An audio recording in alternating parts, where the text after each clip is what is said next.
सराकत है सारी तोर पानी में।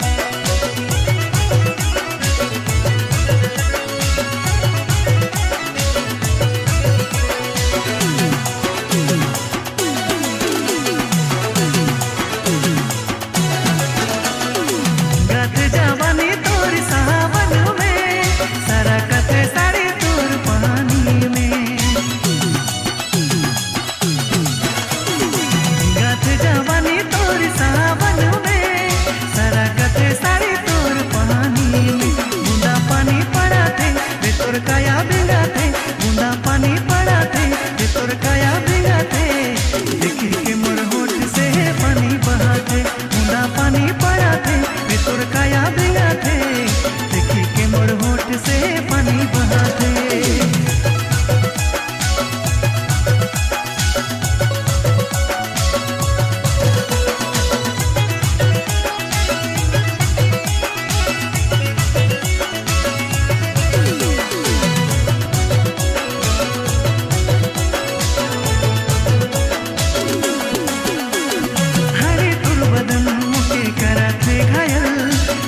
खुला देखे के नहीं माना थे मन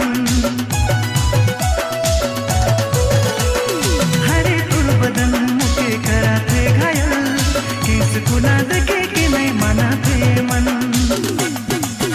बूंदा पानी पड़ा थे रे तोर काया भिंगा थे बूंदा पानी पड़ा थे रे तोर काया भिंगा थे देखी के मोर होठ से पानी बहाते बूंदा पानी पड़ा थे रे तोर काया भिंगा थे देखी के मोर होठ से पानी बहाते। ना किसी से डरते हैं ना किसी पे मरते हैं। लिसन टू अस दुनिया वालों।